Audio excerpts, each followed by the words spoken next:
Hey guys, it's Eric with the Miller Park Man, where we're throwing strikes and getting likes, hitting dingers, and getting listeners back again with another podcast. And if you do see that beautiful man next to me, that's Peter Go of the Barrel Banter podcast. Coming back with me, he's a busy man. First, we'll get with him in just a second. But first, let's talk about this is a daily podcast, 5:30 a.m. Central Standard Time. We are on Apple, Spotify, iHeartRadio, Castbox, Google. iHeartRadio, I think I might have already said that, but that's okay. Rumble, YouTube, you name it, we are there. 5:30 a.m. every day, every morning. Check out, download new podcasts. Please rate and review. Leave a rate and review for me. Go over to the Barrel Banter podcast. Check them out on Apple. They're on basically everything I'm on. Go check them out. They do some great informational, very detail-oriented podcasts. I really like what they do over there. So go check them out. You know, I always am popping their podcast if you're a regular listener of this show. But also, you can check out the SeatGeek code to save $20 off is Miller Park Minute. And that's your first purchase. That's Brewers tickets, that's concerts, that's whatever you need. Tim McGraw tickets. Just got myself some of those.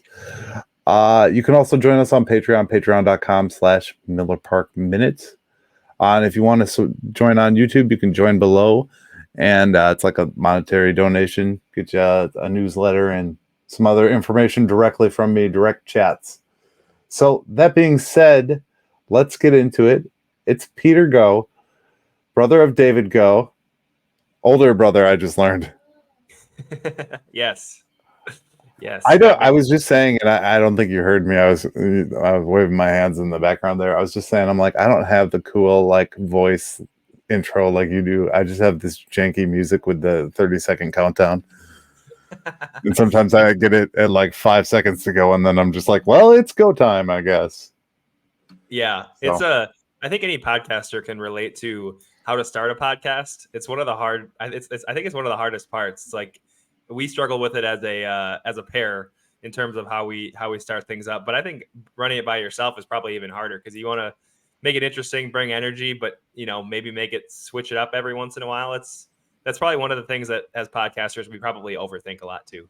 Right. And you're like, okay, where is the best way to distribute this? Now I'm not a part of and some of the other Brewers podcasts that are out there are guys that are part of a chain. Locked On is a part of a multimedia conglomeration of podcasts that does football, basketball, whatever. They do it all. And I feel like they've already got the advertisers. The guy just records the episode, maybe changes a couple things in his side notes and clicks go. You know what I mean? Unlike us, where it's all kind of episode by episode, you have to write a script, you have to write an outline and do all that. So I think that's kind of almost a look behind the scenes. It's a little harder for guys like us to do it as a one or, and in your case, two-man band. Yep. So one of the things I wanted to talk about real quick before we get into the heart of the episode, we're going to talk about hitting. So I brought Peter on because we wanted to talk because it has been a while. We haven't got together as much as possible because Peter's schedule is just crazy. He's a busy guy. And I wanted to talk to him about kind of where the hitting's at and where this team's at. And we're going to do the power rankings as well today. That's another thing I don't do. I say these things like I'm going to put the bookmarks in so everybody can just jump to the next thing. And I always forget to put them in. No judgment there. Chopping room floor. Sometimes things just fall off. So, but let's talk about this road trip real quick with you, Peter. Yeah. What was your biggest takeaways? What were some of the things that really surprised you when you took a look at it? I know when you guys mentioned it in your podcast, you kind of said, well, we're playing the best teams. Let's hope for the best. Maybe it wasn't. I don't think you were even on that episode. Maybe it was David. Yeah. I don't remember. It's like every other week. I swear you're off. I'm like, oh, he's got the glory schedule. Well, yeah, compared to the daily one, that I don't know how you put that out, but you've got the daily schedule. Yeah, typically I try to be on there with David every week, but yeah, there are definitely some every other weeks, and we've been bringing some guests on too. If Oh, that's right. It was a guest episode. You're right. It was a guest episode. It was the Biloxi Shuckers. Oh, go back and listen to that one, guys. The Biloxi Shuckers play-by-play guy was on there, and he was talking about basically everybody. I mean, Black. There was every name that's a prospect was mentioned, and it was very informative. Yeah. I wasn't on the episode, but I listened to. This may sound funny, but I listened to every episode we put out. So just because I'm not on it doesn't mean I didn't listen to it, and I really enjoyed it. David interviewed Javik Blake from the Biloxi Shuckers, and he gets to see Jacob Mizorowski up close and personal. I think it was the day after they recorded of that 6-inning dominant performance that Mizorowski had. So yeah, he talked about Mizorowski. Of course, Churio's got to be there too. So he talked about him and Tyler Black. So yeah, that was a really good episode. David interviewed him on that. But I think in terms of this road trip, I mean, 6-3 against the White Sox, Dodgers, and Rangers on the surface, you definitely take it. It's kind of an interesting trip. All sweeps, of course, sweeping the White Sox and sweeping the Rangers, only to get, of course, swept by the Dodgers in the middle.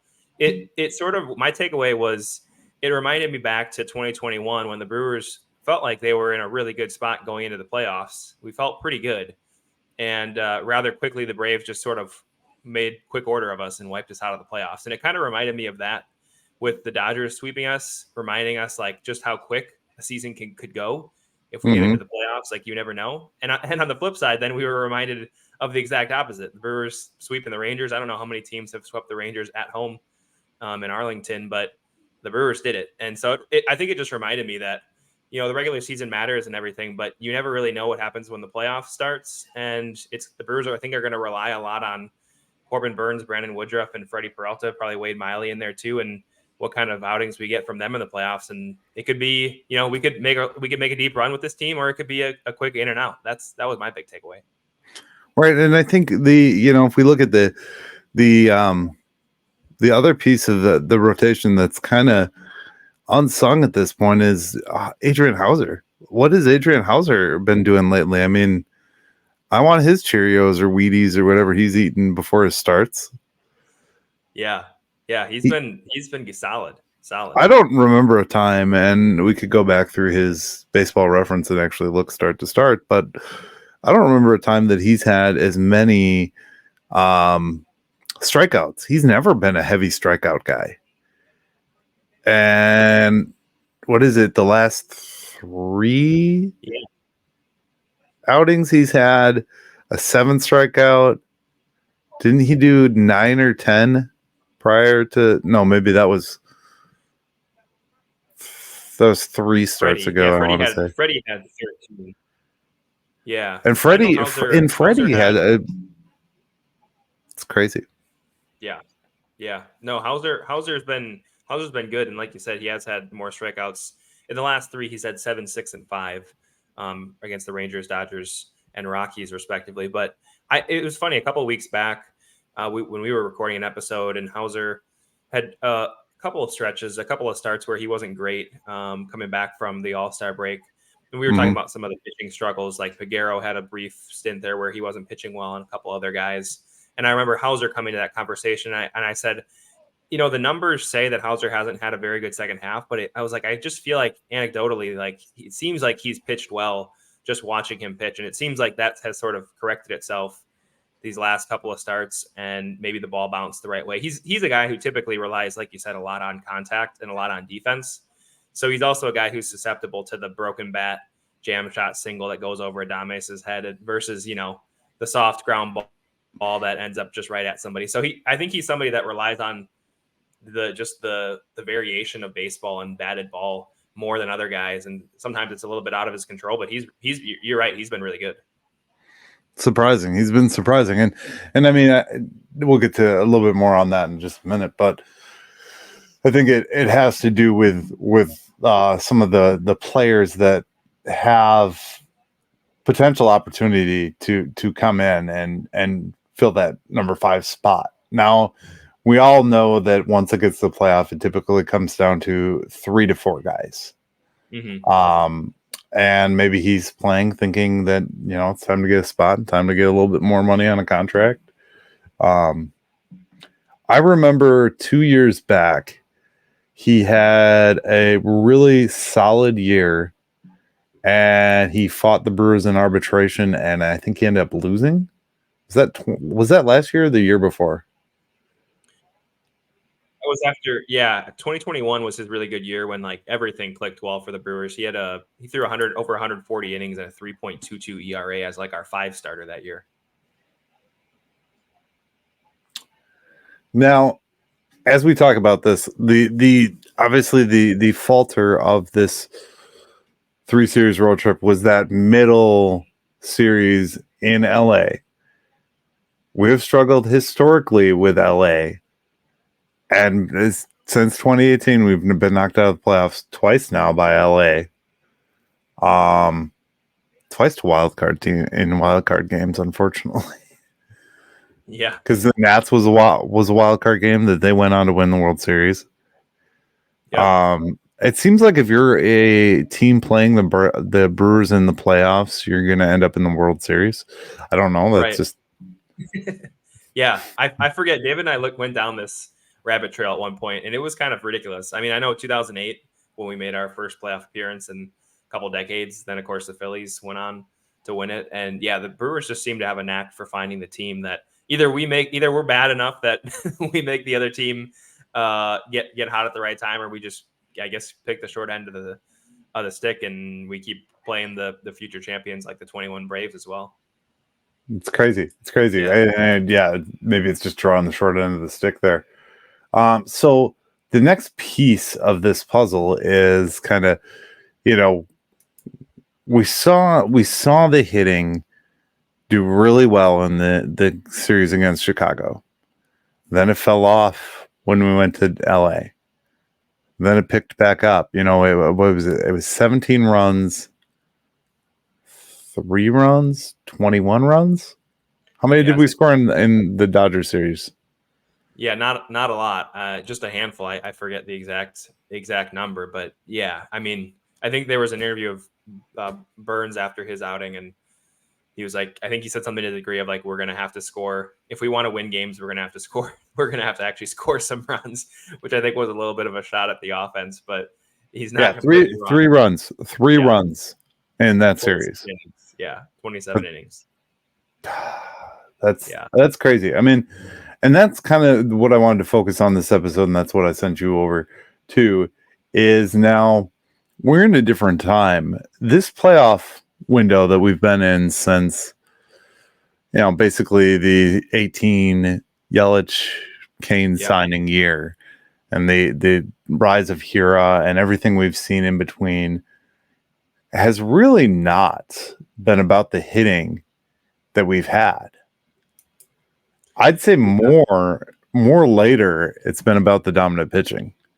And even maybe a little bit in 18, because you look at the year that Jolie Chassin had, he was kind of that shining star of that team that year for the starters anyways. Yeah.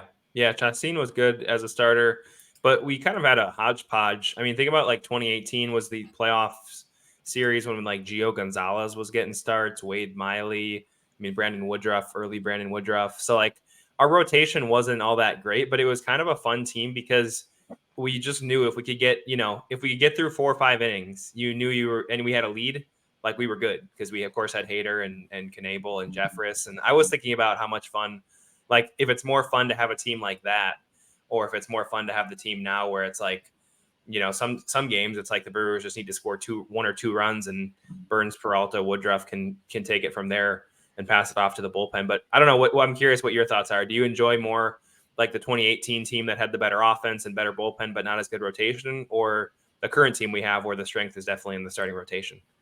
So I have always been a pitcher heavy guy. You can ask me over the years who my favorite players were, and most of them have been pitchers. I have always loved a good pitching matchup, a pitcher's duel.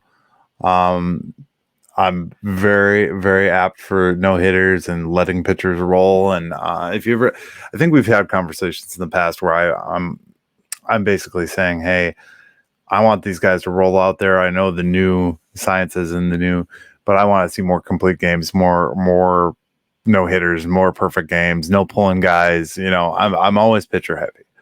And that's bullpen pitchers too. I did love that three-headed monster that we had back then. Now you and I both, yeah, obviously I'm a little bit older, but you and I both kind of fandom wise came up in a time of the early 2000s, when we really seriously got more into baseball. And those early 2000 teams, we didn't really have pitching per se.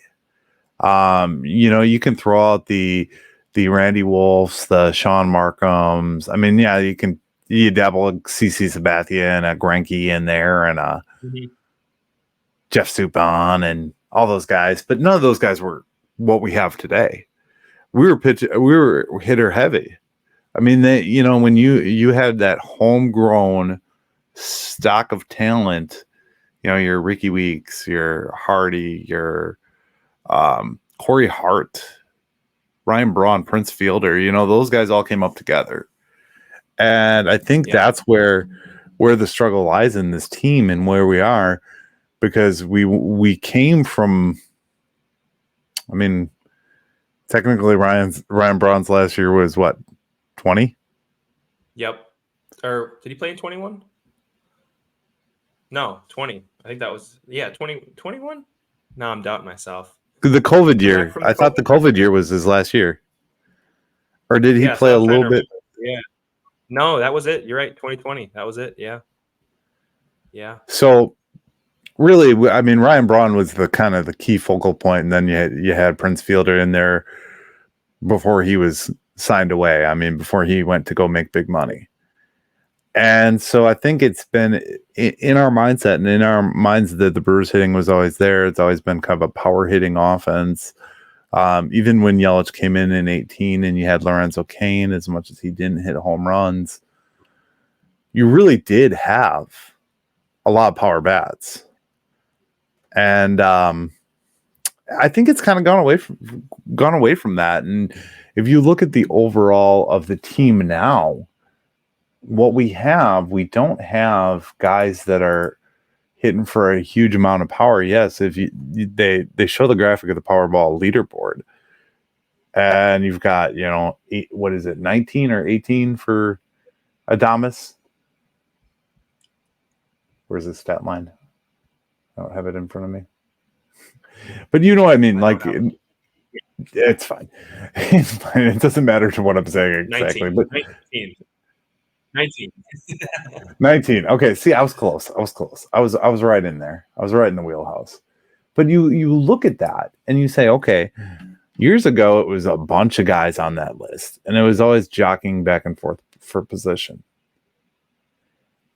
And I still have the excitement for the long ball. I love the long ball, but I feel like the modern game, between dead balls to when they readjusted the balls, has changed. How do you feel about that as far as where we've gone with the home run heavy balls and the not, we're looking more at other stats too. The batting average isn't the measuring stick anymore. Yeah, for sure. It's interesting because I was looking at like the Brewers offense this year, which everybody knows is not our strength, compared to like 2018 and 2011, which I feel like 2011 was like the peak year of that era. The Ryan Braun, Prince Fielder, Corey Hart, throw Gomez and Morgan in that JJ Hardy, or actually Hardy was gone by then, but it kind of fits that era. What's that? T Plush. Oh, T Plush. Yes, that's right. T Plush. It's actually a funny story. I was a kid in 2011 and I won the raffle to go out on the field for the national anthem. And, you get to stand by the player and talk with them and stand next to them.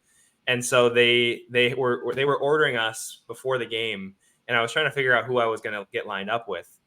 and they lined us up, and we were getting close, and then all of a sudden I started just figuring out, okay, they're probably starting with like right, left, center, third, short, second type of thing, and I was like, oh man, I was one away from getting next to Ryan Braun, which is obviously what I was hoping for as a kid. Right.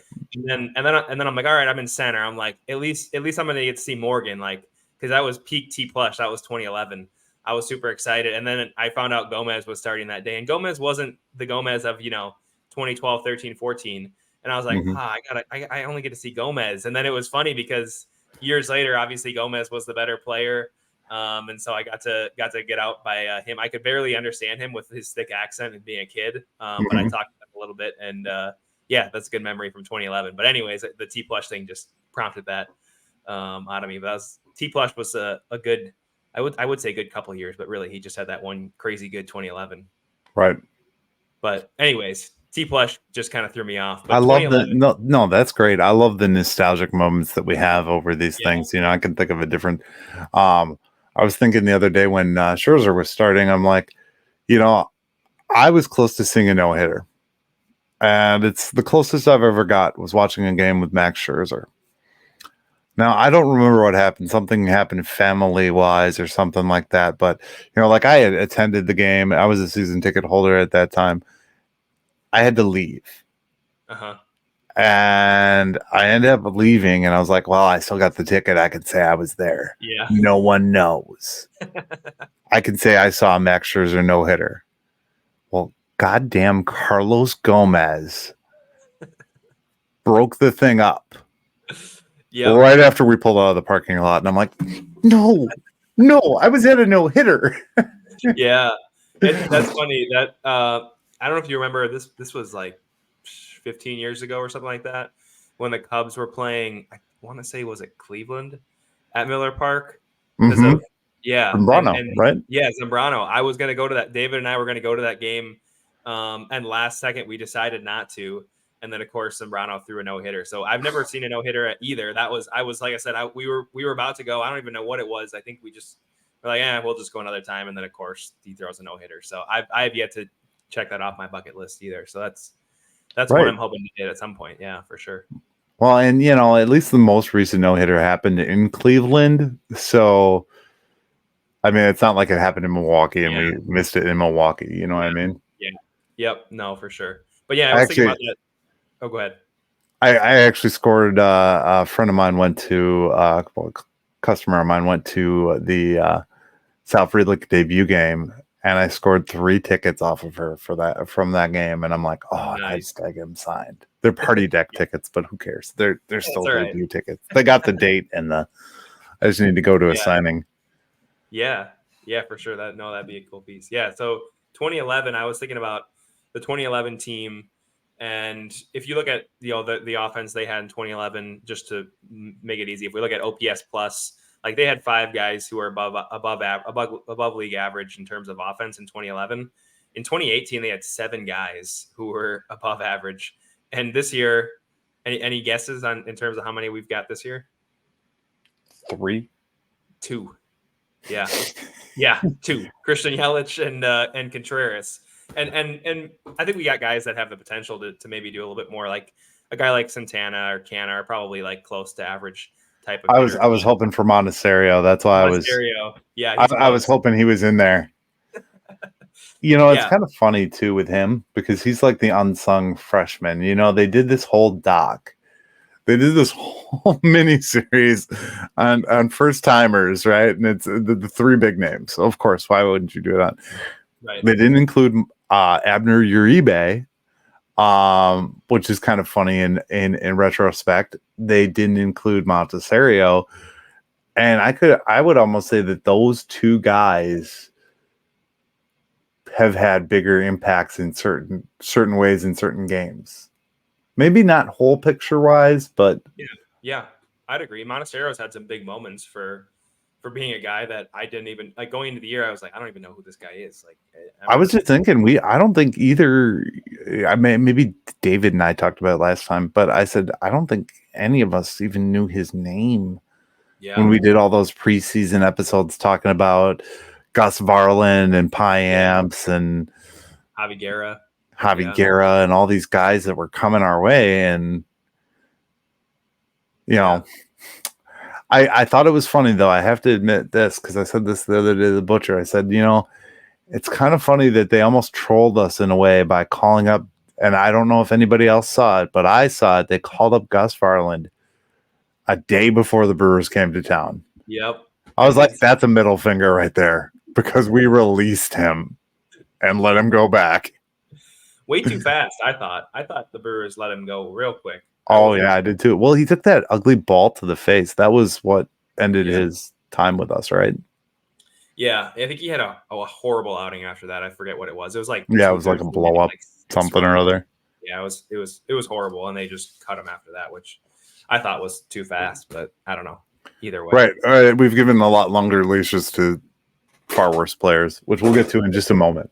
Yeah. Let's finish up this conversation on hitting, though. Like, honestly, what's your take on the guys, the young guys? I think, I think we had to plug them in too fast, and I think that's where you're not seeing good averages from guys like Turang and Weimer, because they've been here for the long haul, really. Turang had a minor stop back at the minors, but it wasn't very long, and Weimer, unfortunately, we've needed him all season long. Mm-hmm. There was no chance that we couldn't use Weimer after Garrett Mitchell went down. Right. I mean, I think part of it too is expectations. I mean, especially I think about Turang. I wasn't certain that Turang was necessarily going to be like an everyday starter when he came up. The Brewers definitely hyped him up and kind of included him in the Garrett Mitchell, Joey Weimer, Sal Frelick discussion. But I'm not sure he's quite that high of a prospect. And so I don't know. His defense has been really solid this year. Offense obviously isn't there. A guy like both Turang and Weimer, the good news is their defense you can at least get away with having a little bit of that offense production, and it's going to give them more of a chance to get more of an offensive shot. But it's hard to have two guys, hitting low twos with a bad on base percentage in the same lineup. So I think in an ideal sense, you don't have Turang starting every day at second. I would have preferred Luis Urias than Turang, but gone too early, too soon. Yeah, honestly, I don't know. That move still baffles me. Yeah, I said it the other day. I'm like, for depth, that just kind of shot us in the foot. You know what I mean? Yeah. And what do you got in the minors? You got Tyler Black, but it's way too soon for Tyler Black. As much as everybody's clamoring for him, it's way too soon to use him and spend that card. You know what I mean? Yeah. Well, I think too, there's a lot to be said about bringing up a guy in the playoff run, like in the last month and a half here. Like Christian Yelich talked about it when he was on Brewers Unfiltered. He talked about how he got to come up in a 60-win Marlins team where he was like, I got a lot of chances that I wouldn't have gotten if I was Sal Frelick coming up in a contending team. So I think it makes a lot of sense. I think if there's an injury, maybe you bring up Black, but I think for the most part, it probably does make the most sense for him to just let him have a clean slate, let him play some more in AAA, let him start hopefully at the start of next year if he deserves it, and give him a little bit better. I think it's only fair to him to have him ease in a little bit more than bringing him up a month before the end of the season and expecting him to all of a sudden be a producing major league player in the last month. Now, I did mention this, and I'm gonna stay on script a little bit.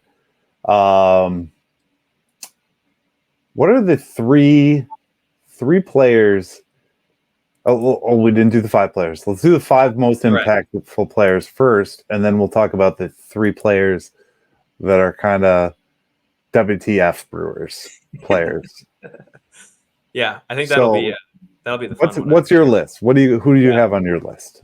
Yeah, I feel like the 5 players that made a difference going that for the Brewers this year isn't necessarily a shocking list. I think you've got to have Yelich and Contreras, who have been obviously our 2 best offensive players, and you've got to have Burns obviously there.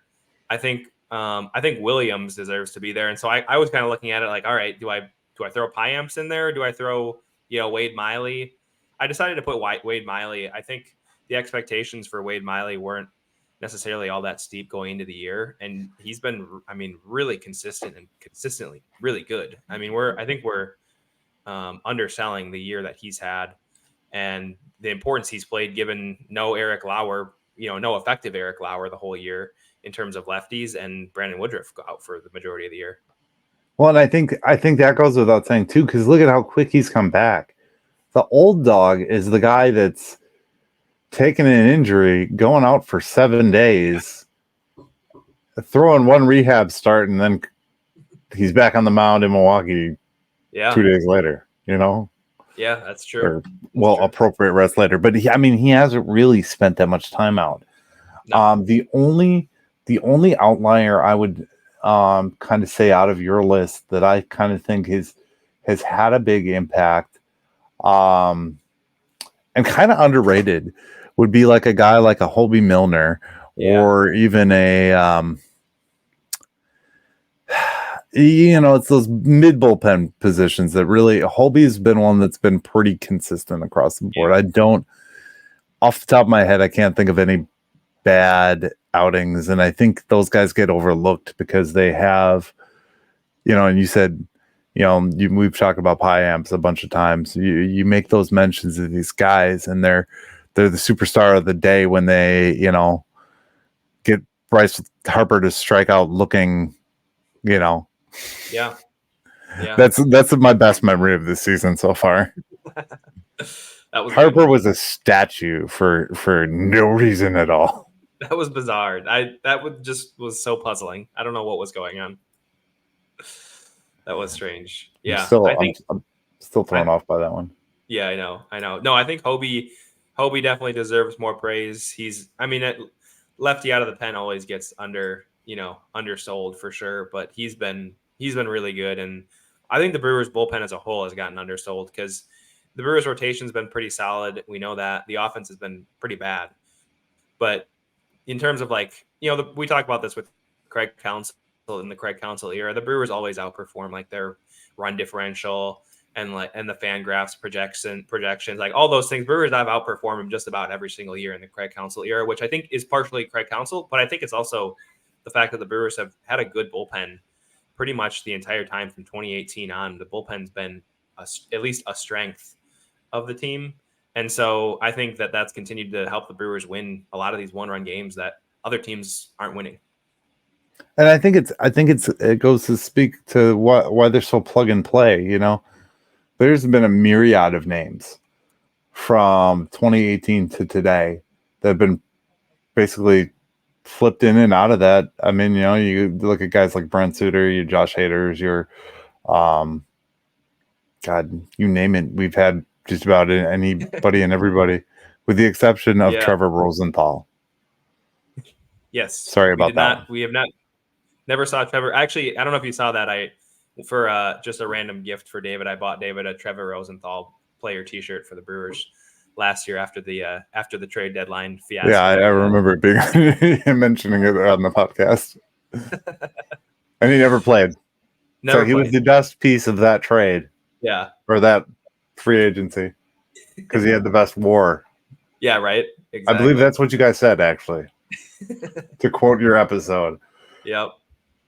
I mean, is there any guy that you think on this offense that overperformed expectations? I mean, Christian Yelich, I think we have an expectation of him to be an all-star and to be that caliber. And with the exception of the first few months of the year, first month and a half or so, what was it? I think he kind of has met expectations. Yeah. I think I would put Yelich in the camp of, personally at least, exceeding expectations, because he had a couple of years here where he wasn't the all-star caliber player. So I wasn't certain he'd return to that form. David and I got sick of the whole when is Christian Yelich going to be back debate. And ironically, I know, right? And ironically, we were like, all right, we've had enough of this. Leading into this season, we really didn't even talk about it. We more so just joked about it because we're like, we're not having this debate again year after year. And then he ended up doing it. So I think he's exceeded my expectations, and also his base running and defense has been really solid. So that I think too surprised me, as good as he has been this year. And Contreras as well. I mean, you had pretty high expectations for him after the year he had last year, but that was really his only year where he had done that. So you never exactly know if a guy's going to be able to move to a new city and be able to perform. And obviously his defense, that was the talk of all of baseball for a little bit. the way the Brewers were able to turn around his defense. And then the bat's pretty much been there just as solid as it was last year. So I think both those guys exceeded expectations, but they had decent expectations, I guess, besides those players, Piamps.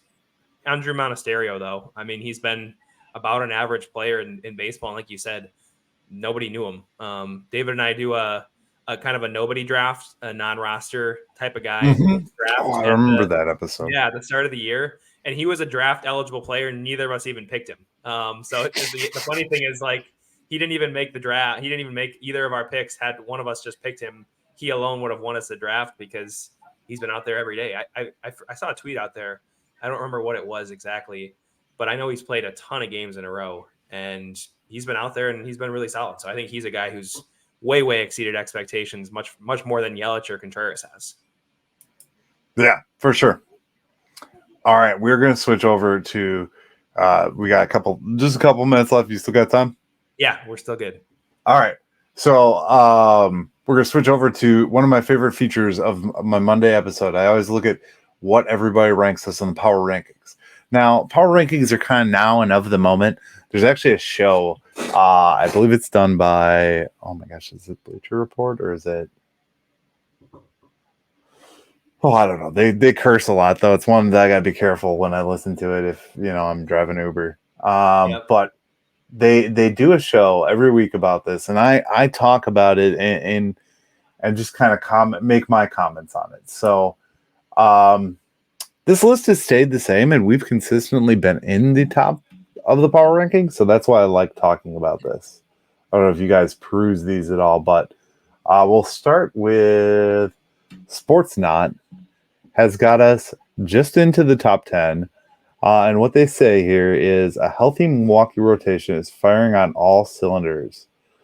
3.68 ERA helping this team create a little more breathing room from Cincinnati. Now, it should be Chicago because technically Chicago's second place. But if the Brewers can keep up this with their lineup showed on the road versus Texas, they could be a sleeper team in the NL when October arrives.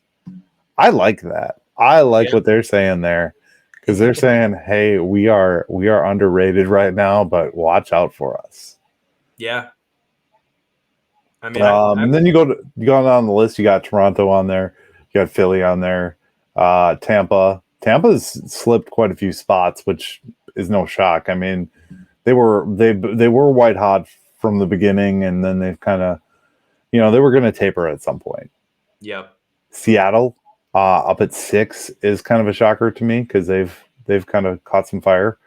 Astros, Baltimore.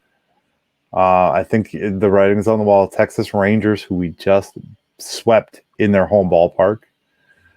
Dodgers, of course, who just swept us in their home ballpark. And then the Atlanta Braves. Goes without saying. That's Sportsnot. If you go to the top 10 on Bleacher Report, you've got Toronto coming in at number 10, Chicago number 9. Chicago's actually been bouncing in and off these lists, and that's with that hot streak they had. I think they go 9. I think it was 9 before it got broke up. Milwaukee coming in at number 8. They talk about the Dodgers in Texas. Obviously, that's to rebound. I think was what really brought this to the forefront and brought us to the forefront of people's mouths when it comes to talking about nationally about us. They're still not going to talk about us nationally. That's been the thing for years. I mean, as long as I've followed the Brewers, we have never gotten crazy national media. We got a little bit of hype in the 2018 season with Locaine and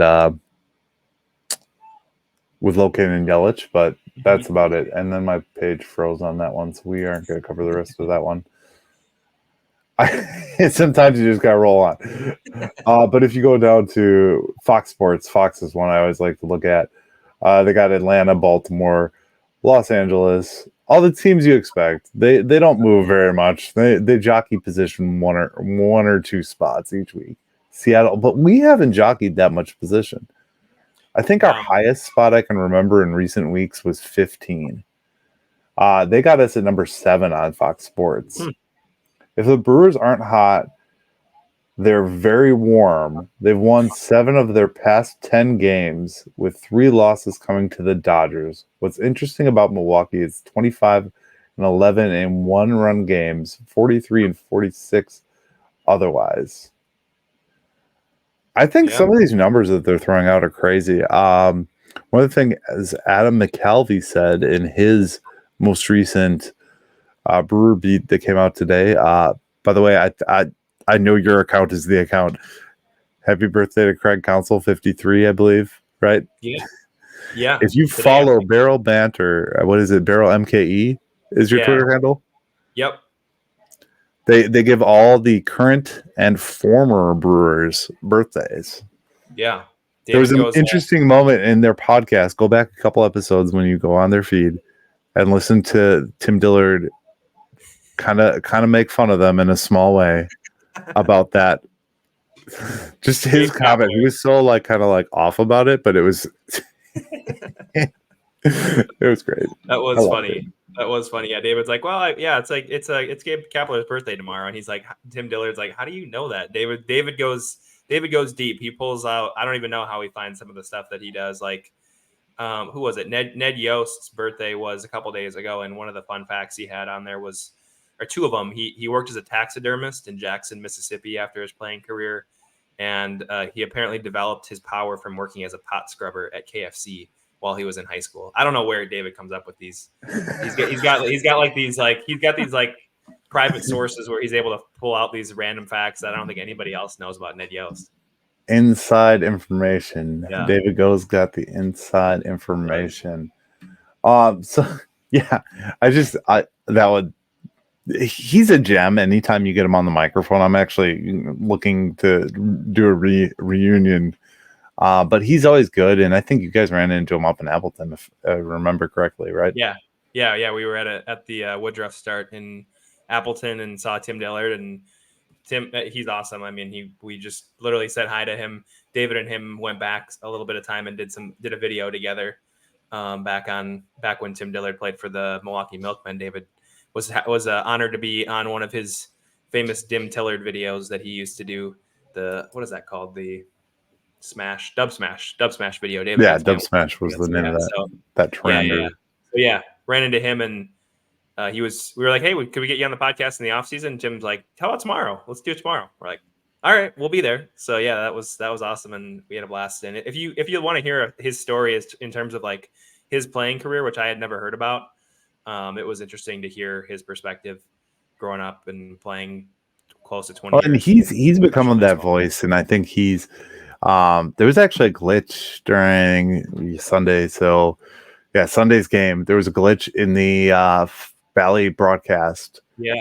And did you catch that? I saw it after the fact. I wasn't watching live when it happened.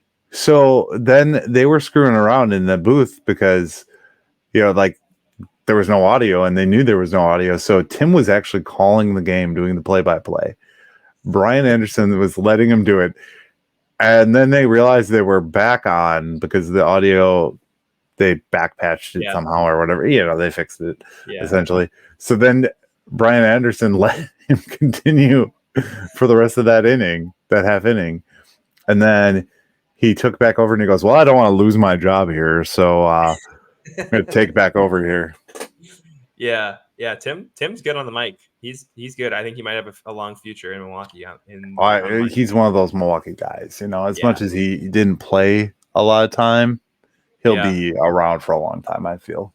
Yeah, I think so too. All right, let's round this out. This final. What I wanted to say is ease of schedule. Adam McCalvey was talking about the ease of schedule, how the majority of the teams we play going forward are actually easier teams, sub 500 teams. Did you see that, or have you? I don't know if you. I didn't get a chance to see it, but I know we definitely got through a rough patch. We've got 6 games yet against the Cubs, so those I think will be some pretty big games. Assuming that the Brewers Cubs are the 2 teams to make a run for it, I would imagine that as long as the Brewers play all right there and maybe win 3 or 4, we'll be all right. But those are the games that leads can get away quick in those types of series. So right. Definitely. Kyle Hendricks always has our number. He does, yes. Every Always. time I'm like, just can we avoid Kyle Hendricks? Can we avoid? Yeah. No, he's pitching. Of course he is. Yeah, I know. It's like was it Jose Quintana with the Cardinals in a much shorter stint? Like I felt like he always diced us up too. Yeah. With the lefty too. We didn't hit well against lefties back.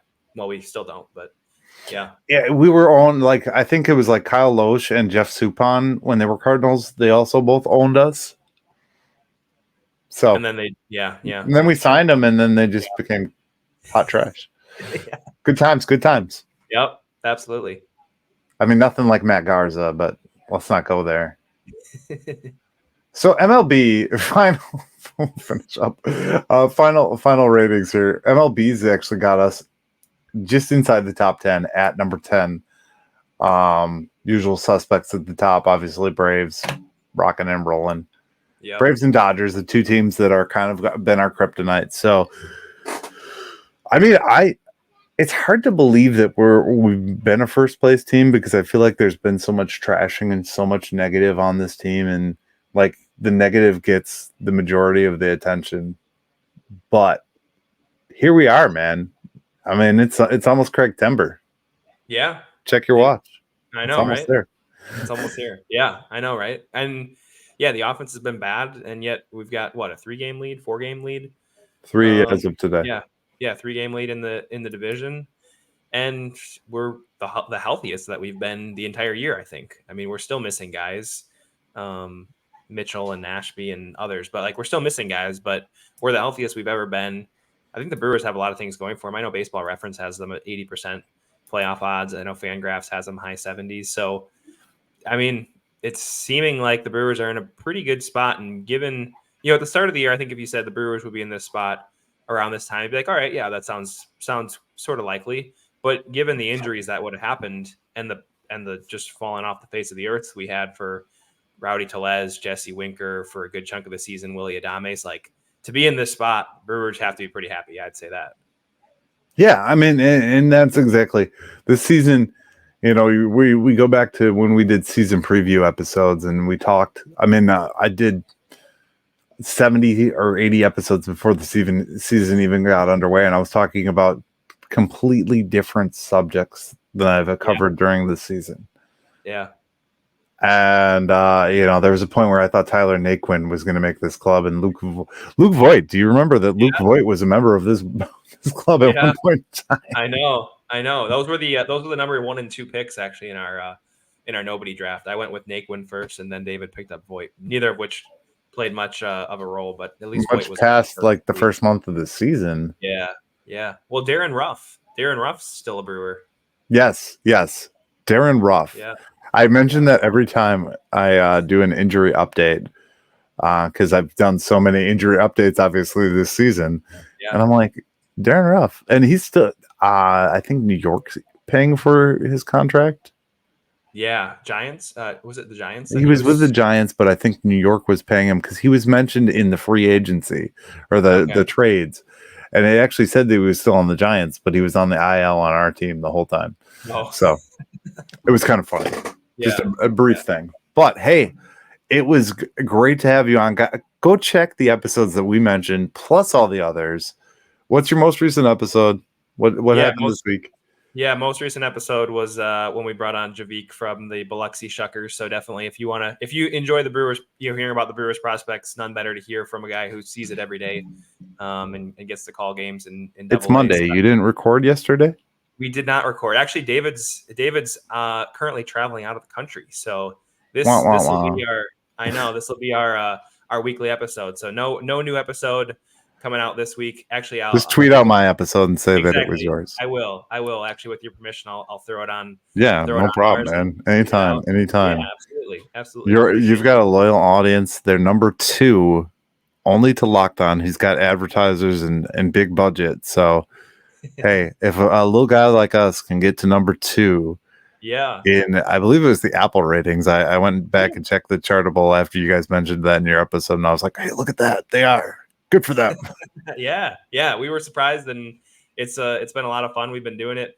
We always talk about our first episode was breaking down the Garrett Mitchell draft, so it's been over 3 years that we've been doing it, and we just throw the mics on, do some talking, and people show up once in a while. So it's a lot of fun. That's awesome, man. And you know, obviously I've been doing this a long time too, and I appreciate having guys like you to talk to, because it's makes it easier to create an episode when you have a co-host, or when you know, when you're not going solo mission talking at a screen, you know, just staring at a screen the whole time. So I have fun with you guys, and that's why I always have you on, because you're one of my favorite fan related podcasts out there. And I have to say it's been fun.